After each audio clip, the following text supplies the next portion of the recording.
Helen Wagner stood on her balcony overlooking the manicured gardens of Paradise Shores retirement community, watching the Florida sunset paint the sky in shades of orange and pink. At 72 years old, she had everything most people dream of. A luxurious condo in one of Miami's most exclusive senior living communities. A comfortable retirement account built over decades of careful investing, and the freedom to enjoy her golden years in peace. Everything except the one thing money couldn't buy: companionship. 6 months had passed since her husband Robert's sudden death from a heart attack. 6 months of empty dinners, silent evenings, and a king-sized bed that felt impossibly large.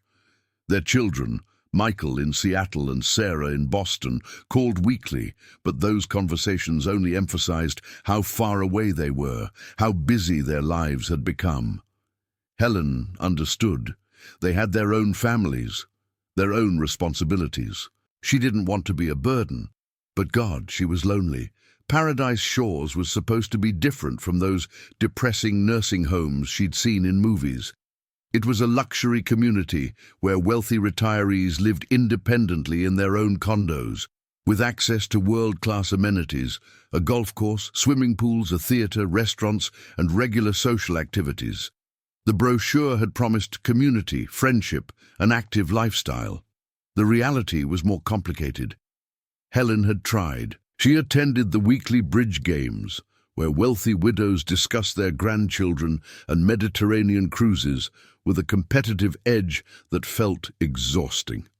She joined the book club, where most conversations devolved into complaints about adult children who didn't visit enough, or medications that didn't work properly. She went to the Friday night dances, where elderly men with wandering hands asked her to waltz while openly evaluating her financial status. It all felt so performative, so shallow. These weren't friendships, they were transactions, alliances formed over shared stock portfolios and similar zip codes. Nobody asked how she really felt. Nobody wanted to know about the nights she cried herself to sleep, clutching Robert's old shirt because it still faintly smelled like his cologne. That's why she'd been sitting alone at the community center's cafe that Tuesday morning in March, reading a book she wasn't really absorbing, when Stefan Brown walked into her life. Helen noticed him immediately, not because he was particularly striking, but because he was different. Paradise Shores had a certain demographic: white-haired Americans in their 70s and 80s, dressed in pastel golf shirts and sensible walking shoes. This man appeared to be in his mid-40s, tall and fit, with dark hair graying elegantly at the temples. He wore well-tailored casual clothes, expensive but understated, and carried himself with quiet confidence as he settled at a nearby table with a European newspaper. A visitor, Helen assumed, perhaps someone's son or a businessman using the cafe for a meeting. Paradise Shores allowed guests in the common areas. She returned to her book, but found herself glancing up occasionally. There was something magnetic about him, the way he read his newspaper with complete focus, occasionally making notes in a leather-bound journal. He seemed intellectual, thoughtful. When the waitress brought his coffee, he thanked her in accented English, and Helen's heart gave an unexpected flutter. German. Robert had been German, first generation. They'd met 50 years ago when she was studying abroad in Munich. He taught her to appreciate Beethoven, to cook proper schnitzel, to understand the German sense of precision and reliability that had made their marriage so stable. Entschuldigung, the man said suddenly, looking directly at her. I couldn't help but notice. Is that the new translation of Goethe's Faust you're reading? Helen looked down at her book, startled. She'd picked it up at the community library without much thought, just something to pass the time. Yes, actually. Do you know it? His smile was warm, genuine. Know it? I practically memorized it in university, may I? He gestured to the empty chair at her table. Helen's pulse quickened. Of course. He extended his hand as he sat. Stefan Brown. I apologize for interrupting. I've been in Florida for 2 weeks and haven't had a decent conversation in German or about German literature since I arrived. When I saw Goethe, I couldn't resist. Helen Wagner, she replied, shaking his hand. His grip was firm, professional. Wagner was my married name, but I grew up Helen Morrison. My husband was German, from Hamburg originally. Was? Stefan's expression shifted to sympathetic concern. I'm sorry. I don't mean to pry. He passed 6 months ago, Helen said, surprised at how easily the words came. Heart attack, very sudden. That's terrible. I'm so sorry for your loss. Stefan's eyes held genuine empathy, not the performative sympathy she'd grown used to from the Paradise Shores crowd. Were you married long? 49 years. Helen smiled sadly. We would have celebrated our 50th anniversary this summer. We'd planned a trip back to Germany. Robert wanted to show me Munich again, the way it was when we first met. For the next hour, they talked. Stefan explained he was an international investment consultant, specializing in helping European clients navigate American financial markets. He'd been spending extended periods in Florida, working with German and Swiss clients who'd retired to the United States. Paradise Shores allowed outside consultants to use their business center for meetings, which is how he'd discovered their excellent cafe. The coffee here is actually decent, he laughed. Not quite Munich standard, but better than most American attempts. Helen found herself laughing too, really laughing. For the first time in months, Stefan was intelligent, well-traveled, and genuinely interested in her stories. He asked about her life, her children, her career as a university librarian. He shared stories about growing up in Cologne, his own late wife who died of cancer 5 years ago, the loneliness of business travel. When he finally checked his watch and apologized that he had a client meeting, Helen felt a pang of disappointment. Would you be here tomorrow? She heard herself asking, then immediately felt foolish. I mean, if you're using the business center regularly. I would love to continue our conversation, Stefan said warmly. Same time tomorrow? Maybe you can tell me more about your husband's Hamburg. I've always been more of a Rhineland person myself. The rivalry, you know. He winked. Helen smiled. Tomorrow, then. She watched him leave, feeling something she'd thought was dead. Anticipation. Something to look forward to. Someone who saw her as more than just another wealthy widow at a retirement community. That night, for the first time since Robert's death, Helen didn't cry herself to sleep. The next morning, Helen spent an embarrassing amount of time choosing her outfit. Nothing too obvious. She didn't want to seem desperate, but she selected a flattering blue blouse Robert had always complimented, added a touch of makeup, even wore the pearl earrings her daughter had given her for Christmas. Stefan was already at their table when she arrived, 2 coffees waiting. He stood as she approached, old-fashioned manners that made her heart warm. I took the liberty, he said, gesturing to the coffee. I hope you don't mind. You mentioned yesterday you take it with just a little cream. He'd remembered. Such a small detail, but it mattered. Their conversation picked up where it had left off, flowing easily from topic to topic. Stefan had an impressive breadth of knowledge. He could discuss German philosophy one moment, then switch to American politics, European history, classical music, modern art. Yet he never made Helen feel inadequate or talk down to her. Instead, he asked her opinions, genuinely listened to her responses, built on her ideas. You must have been an excellent librarian, he said at one point. The way you organize information, make connections between different subjects, that's a rare intellectual gift. Helen blushed. When was the last time someone had called her intelligent? Most people at Paradise Shores treated her like a nice old lady whose primary value was her bridge-playing ability and her willingness to donate to community events. Over the following weeks, their coffee meetings became routine. Tuesday and Thursday mornings, sometimes extending into lunch. Stefan would share stories from his business travels, always careful to maintain client confidentiality, but giving Helen fascinating glimpses into the world of international finance. She learned about currency exchange strategies, emerging markets, the complexities of expat wealth management. "You know," Stefan said one morning in their fourth week of friendship, "you have quite a substantial portfolio, I imagine." Robert was clearly an excellent provider.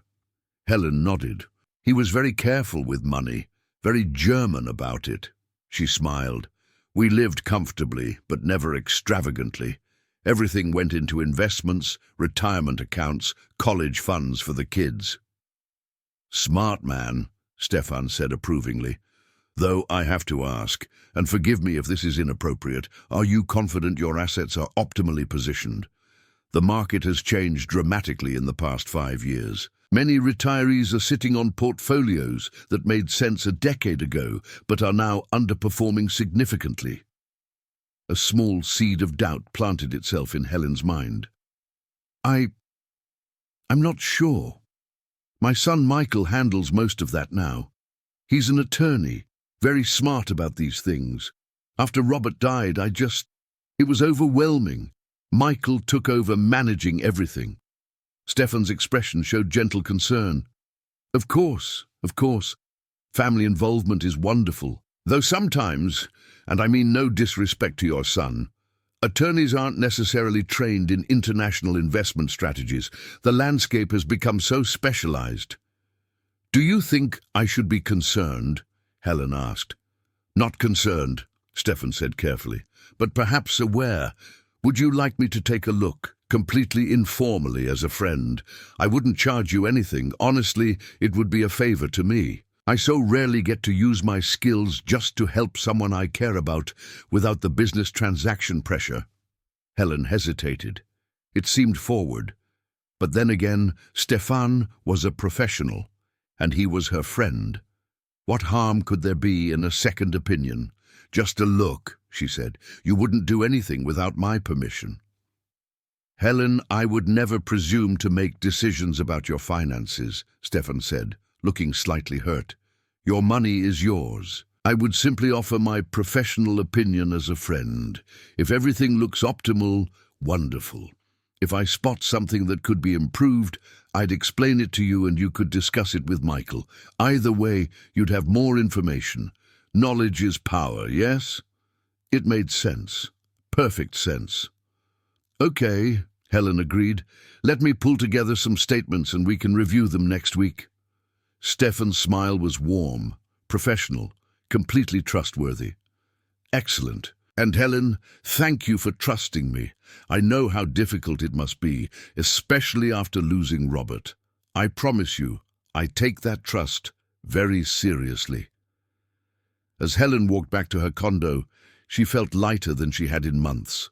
She had a friend, a real friend who valued her mind, respected her opinions, and now was even helping her navigate the confusing world of post-widowhood finances.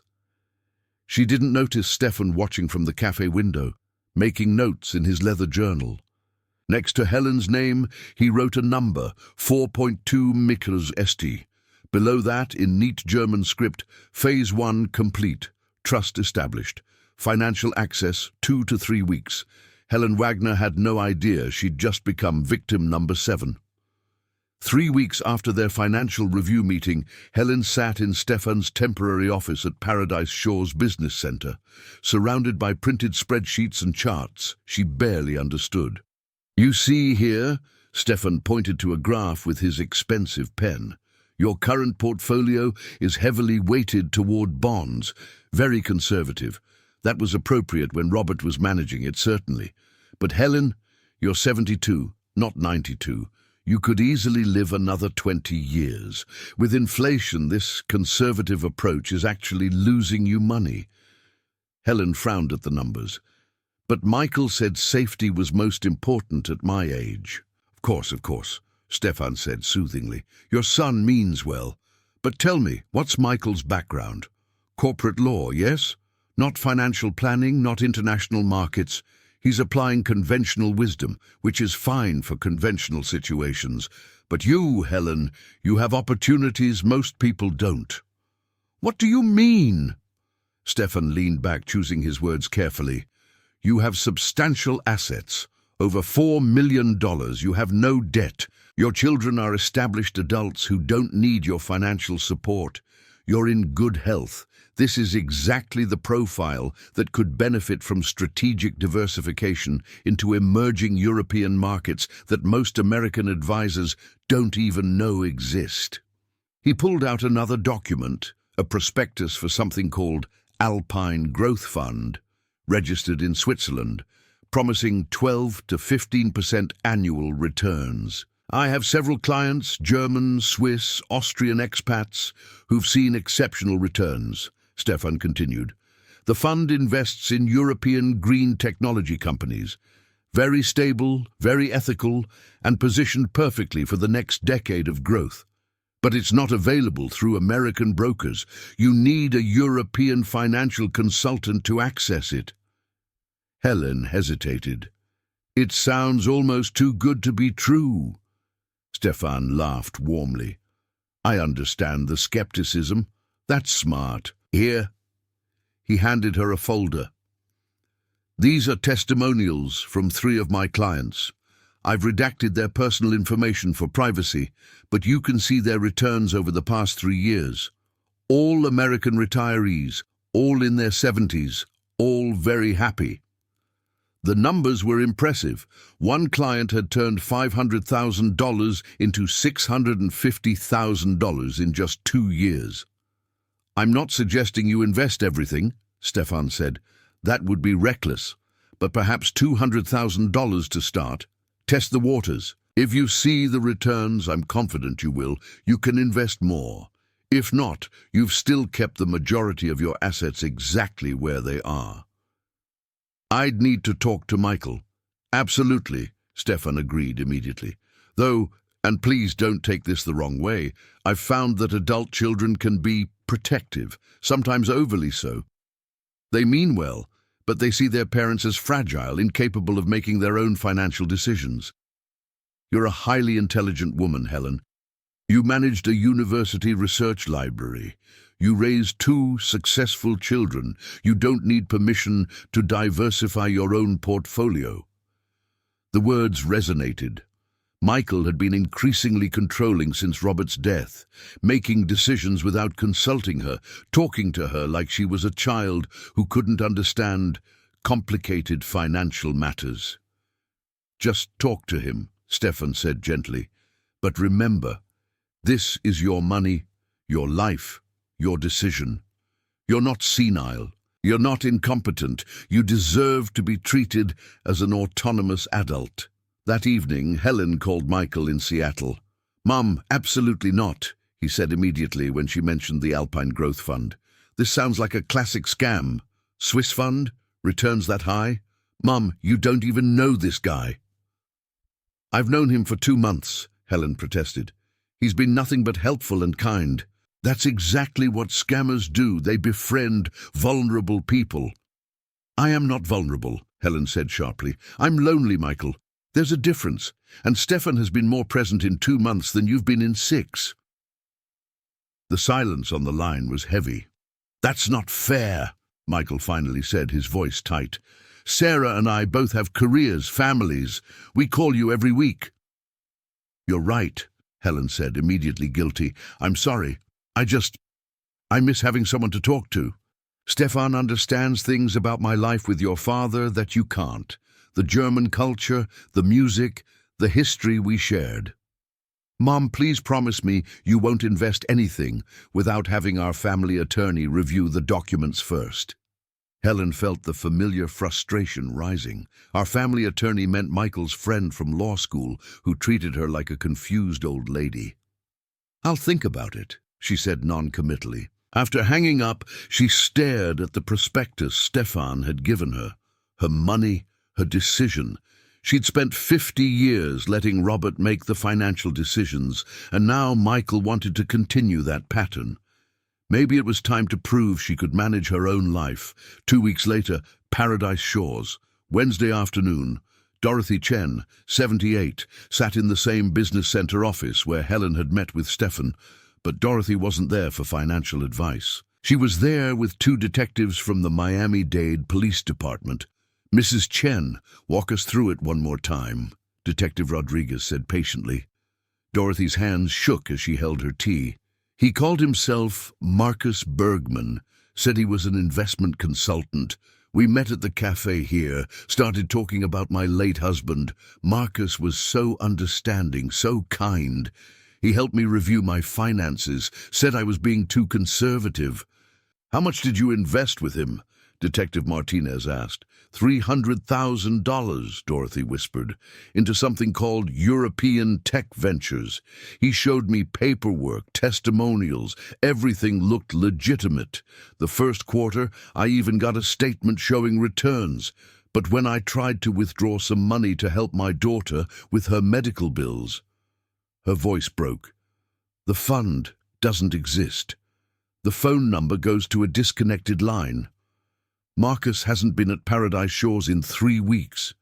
Detective Rodriguez exchanged glances with his partner. This was the third report they'd received in 6 months. Always the same pattern, always targeting wealthy elderly residents at luxury retirement communities across South Florida. "Mrs. Chen, you said he had a slight accent." "German," Dorothy confirmed. "He said he was from Cologne originally." Rodriguez pulled out a photo array, 6 similar-looking men in their 40s. "Do you recognize any of these individuals?" Dorothy's finger went immediately to photo number 4. "That's him. That's Marcus." The man in the photo had 7 known aliases across 3 states. His real name was Stefan Koenig, though even that might be false. He'd been suspected in a similar scheme in California 2 years ago, but disappeared before charges could be filed. "Mrs. Chen," Martinez said gently, "we need to know, did he mention any other residents he was working with? Any friends he'd made here?" Dorothy thought for a moment. "There was a woman. I saw them having coffee several times. Helen something. Wagner? She lives in Building C." The detective stood immediately. "We need to speak with Mrs. Wagner," Rodriguez said. "Now." But when they knocked on Helen's door, she wasn't home. According to her neighbor, Helen had mentioned something about accompanying Stefan to a bank appointment that afternoon. She was already transferring $250,000. Detective Rodriguez found Helen in the bank parking lot, sitting in her Mercedes, staring at the transfer receipt in her hands. $250,000 moved to an offshore account in the Cayman Islands. Stefan had walked her through every step, his hand reassuring on her shoulder. "Mrs. Wagner?" Rodriguez knocked on her window. Helen looked up, startled. "Yes?" He showed his badge. "Miami-Dade Police. We need to talk about Stefan Brown." "Stefan? What about him?" Helen's heart began racing. "Ma'am, may we speak somewhere private? Your home, perhaps?" 20 minutes later, Helen sat in her living room while the detectives laid out their evidence. Photos of Stefan, with different names, different victims. Dorothy Chen's statement. Bank records showing a pattern across Florida, California, Arizona. "No," Helen said firmly. "This is wrong. Stefan isn't like this. He's helping me." "Mrs. Wagner, did you just transfer money to an investment fund?" Martinez asked gently. "Yes, but that fund doesn't exist. The account you sent money to, it's a shell company. Stefan Koenig, that's his real name, has been running this scam for at least 5 years. You're the 7th victim we know about." Helen's hands trembled. "You're wrong. Stefan lost his wife to cancer. He understands loneliness. He's been nothing but kind." "His wife is alive," Rodriguez said quietly. "She lives in Hamburg. They're still married. Everything he told you was designed to build trust, to make you vulnerable." The room spun. Helen felt sick. "No, you're mistaken. I need to call him." "His phone is disconnected, Mrs. Wagner," Martinez said. He disappeared 3 days ago. The same day Dorothy Chen tried to withdraw her money. Helen looked at the photos spread across her coffee table. Stefan's face, repeated under different names: Marcus Bergman, Thomas Kruger, Andreas Becker, Johann Schmidt. 7 women, all wealthy, all widowed, all lonely, all her. "I want you to leave," Helen whispered. "Mrs. Wagner, get out." Her voice cracked. "I don't believe you. This is some mistake. Stefan will explain everything." But even as she said it, pieces began clicking into place. The way he'd asked about her assets so casually, how he'd isolated her from Michael's advice, the urgency in getting her to transfer before her son could review documents. The detectives exchanged glances. They'd seen this before, the refusal to accept that someone you trusted had systematically manipulated you. "Call us when you're ready to file a report," Rodriguez said, leaving his card. "The sooner we act, the better chance we have of recovering your money." After they left, Helen sat alone in the gathering darkness, holding Stefan's business card, the one with the phone number that no longer worked. Her phone rang, Michael's name on the screen. She didn't answer. For 3 days, Helen didn't leave her condo. She ignored Michael's calls, Sarah's texts, the concerned knocks from neighbors. She sat surrounded by bank statements, Stefan's business cards, the investment prospectus that now looked absurdly fake. How had she not seen it? On the 4th morning, someone knocked persistently. Helen almost didn't answer, but a woman's voice called through the door. "Mrs. Wagner, my name is Dorothy Chen. The police said you might need to talk to someone who understands." Helen opened the door. Dorothy was smaller than Helen had imagined, elegant in a silk blouse despite the pain in her eyes. Behind her stood another woman, younger, maybe 65, with short grey hair and a determined expression. "I'm Barbara Klein," the second woman said, "from Sunset Gardens, the community north of here. May we come in?" They sat at Helen's dining table, 3 women connected by shame and betrayal. "He called himself Marcus with me," Dorothy said quietly. "Told me his wife died of ovarian cancer. He knew I'd lost my husband to the same disease 2 years ago. He knew exactly which wound to touch." "Thomas Kruger," Barbara added bitterly. "Said his wife left him for a younger man. I'd just gone through a messy divorce after 40 years of marriage. He made me feel young again, valued. I gave him $400,000. Helen's voice was barely a whisper. "Stefan Braun, cancer widow, German heritage, just like my late husband, $250,000. "The detectives are finding more," Dorothy said. "They think there might be 10 or 12 victims across Florida alone. Always the same, wealthy women, recently widowed or divorced, living in upscale retirement communities. He researches us first. Obituaries, divorce records, community newsletters. He knows our vulnerabilities before he ever says hello." Barbara pulled out a folder. "Rodriguez gave me this. It's his pattern. He spends 6 to 8 weeks building trust. Always positions himself as a financial consultant with European connections. The fake investment funds have different names, but they all lead to the same offshore accounts. He typically extracts $200,000 to $500,000 per victim, then disappears." "Adi, why haven't they caught him?" Helen asked. "He moves between states," Dorothy explained. "Changes his appearance slightly, beard, glasses, hair color. By the time victims realize they've been scammed, he's already in another city, building relationships with new targets. He's been doing this for at least 7 years that they know of." Helen felt rage building beneath her shame. "So he just gets away with it?" "Not this time," Barbara said firmly. "Rodriguez thinks he's still in South Florida.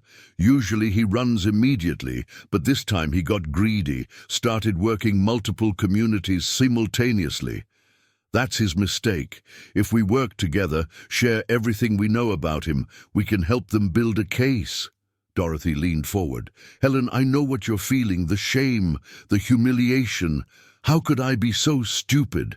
That's what I keep asking myself, but Rodriguez explained, this man is a professional. He's a psychological expert. We're not stupid. We were targeted by someone who's perfected the art of manipulation. My son warned me, Helen said, tears finally falling. Michael told me it was a scam, and I got angry at him. I chose Stefan over my own child because Stefan made me feel seen, valued, not like a burden. Barbara reached across the table, taking Helen's hand. That's what he does. He finds our deepest need and fills it, temporarily, so he can rob us of everything else. But here's what he didn't count on. We're not going to disappear quietly. Over the next 2 hours, the three women compared notes. Stefan's coffee preferences, his mannerisms, the stories he told. Dorothy mentioned he always wore expensive watches, different ones. Barbara remembered he drove a leased BMW, changed every few months. Helen noted he never gave a permanent address, always claimed to be staying at a corporate apartment. Most importantly, they reconstructed his timeline. He'd been in South Florida for at least 4 months, moving between 5 different luxury retirement communities. That was longer than his usual pattern. Why would he stay so long? Helen wondered. Barbara's expression darkened. Rodriguez thinks he might be planning something bigger. Maybe he's not done yet. Maybe he's found another victim, someone with even more money. Dorothy's phone buzzed. A text from Detective Rodriguez. Found Barbara 8. Elderly woman in Coral Gables. He's using the name Andreas Becker. Meeting her today at 2 p.m. First Bank of Miami, downtown branch. The three women looked at each other. We have 4 hours, Barbara said. To do what? Helen asked. Dorothy's smile was grim. To stop him. Helen watched from Detective Rodriguez's unmarked car as Stefan, now Andreas Becker, guided an elegant woman in her 80s toward the bank entrance. His hand on her elbow, protective. That same charming smile Helen remembered. That's Margaret Hartman, Martinez said through the radio. Net worth $8 million. Husband died last year. Stefan's been grooming her for 6 weeks. Helen's hands clenched. Margaret looked so trusting, so hopeful, just like Helen had been. He's going inside, Rodriguez confirmed. Teams in position. The plan was simple. Let Stefan complete the transfer paperwork, catch him in the act. Irrefutable evidence. But as Helen watched Margaret sign documents, something broke inside her. She couldn't let another woman experience that moment of realization, the shattering of trust, the humiliation. Before Rodriguez could stop her, Helen was out of the car and through the bank doors. "Stefan!" she called loudly. He froze, recognition flashing across his face before the mask dropped. "Helen, what are you? Don't sign anything," Helen said to Margaret. "His name isn't Andreas, it's Stefan Koenig. He's a con artist. He took $250,000 from me 3 weeks ago." Stefan's expression hardened. "Helen, you're confused. I tried to help you and you— Police! Hands where we can see them!" Rodriguez and 4 officers rushed in. Stefan bolted for the back exit, but ran straight into Martinez. As they cuffed him, Stefan looked at Helen with pure hatred. The charming mask was gone, replaced by cold calculation. "You stupid woman," he hissed. "You were so desperate to matter to someone." "But I do matter," Helen interrupted quietly. "Just not to you." Helen sat in the federal courtroom as Stefan Koenig, his real name was actually Peter Zimmerman, they discovered, received his sentence, 12 years for wire fraud, elder exploitation, and money laundering across 4 states. 12 victims had been identified. Total losses, $3.2 million. The judge's words echoed through the chamber. "You systematically targeted vulnerable women in their most painful moments, weaponizing their loneliness and grief for financial gain. This court finds your actions particularly heinous given the calculated psychological manipulation involved." Helen felt Dorothy squeeze her hand. Barbara sat on her other side. Behind them, 8 other women, some Helen had never met, united by the same trauma, but not Margaret Hartman.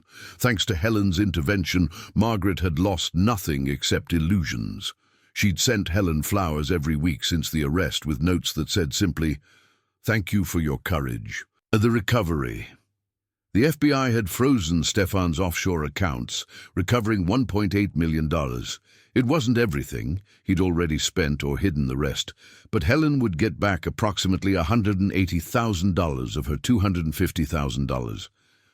The government's victim compensation fund would cover some additional losses. Not a complete victory, but better than nothing. The money was never the worst part, Helen told her therapist during their weekly session. It was the betrayal. He studied me like I was a mark, not a person. Every conversation, every shared moment, it was all calculated. But you stopped him, Dr. Patel reminded her. You could have hidden in shame. Instead, you found other victims, worked with police, and saved Margaret from the same fate. That took remarkable strength. Helen smiled sadly. I didn't feel strong. I felt foolish. Vulnerability isn't foolishness, Helen. You were grieving. You were lonely. Those are human experiences, not character flaws. What Stefan did was exploit normal human needs. That's on him, not you. Rebuilding Michael had flown to Miami the day after Stefan's arrest. Helen had expected anger, lectures. I told you so. Instead, he'd simply hugged her and said, I'm sorry, Mom. I should have been more present. You were right, phone calls once a week weren't enough. They'd had hard conversations. About control, about grief, about Helen's need for independence versus Michael's fear of losing another parent. They were still working through it, but now with honesty instead of resentment. Sarah visited for 2 weeks, helping Helen sort through the aftermath. Together, they'd gone through Robert's belongings, a process Helen had been avoiding. It hurt, but it also helped. Remembering the real relationship, not the idealized version Stefan had manipulated. Dad would be proud of you, Sarah said as they packed away his books. You caught a criminal, Mom. That's pretty badass. Helen laughed, actually laughed. I don't think your father would use that word. No, but he'd think it. The support group. Dorothy, Barbara, and Helen started meeting weekly at Paradise Shores. Other victims joined. They called themselves the Survivors' Circle, deliberately choosing survivors over victims. They shared stories, strategies for healing, warnings about red flags. The retirement community's management, embarrassed by the security breach, funded educational seminars about financial fraud targeting seniors. Helen became the reluctant spokesperson, doing interviews with local news, warning other elderly residents about sophisticated con artists. They're not the bumbling scammers you see in movies, she told a reporter from the Miami Herald. They're intelligent, charming, psychologically astute. They do their homework. The best protection is community. Talk to your children, your friends, your neighbors. Don't let shame keep you isolated. That's what predators count on. The article went viral. Helen received emails from across the country, other elderly people sharing their own near misses, thanking her for speaking publicly. 6 months later, Helen stood in Paradise Shores Cafe, the same place she'd met Stefan. But this time, she was meeting Dorothy and Barbara for their regular coffee date, real friendship, built on honesty and shared experience. Her phone buzzed. A text from Michael, coming to visit next month, bringing the grandkids. They want to meet their badass grandma. Helen smiled. She'd lost money. She'd lost illusions. She'd lost some innocence about human nature. But she'd gained something too. A fierce community of women who refused to be defined by what happened to them. A stronger relationship with her children, built on truth instead of protection. And most surprisingly, a renewed sense of purpose. She was teaching a monthly workshop now, protecting yourself from financial predators. Dorothy handled the emotional aspects, Barbara covered the legal details, and Helen discussed the psychological manipulation tactics. They couldn't undo what Stefan had done. Peter, whatever his real name was. But they could make damn sure he didn't have any more victims. Helen raised her coffee cup. To us, she said, to surviving, to thriving, to refusing to let one bastard define the rest of our lives. Dorothy and Barbara clinked their cups against hers. Outside, Florida sunshine poured through the windows. The same sunshine that had been there the day Stefan walked into her life. But Helen was different now, wiser, stronger, no longer alone.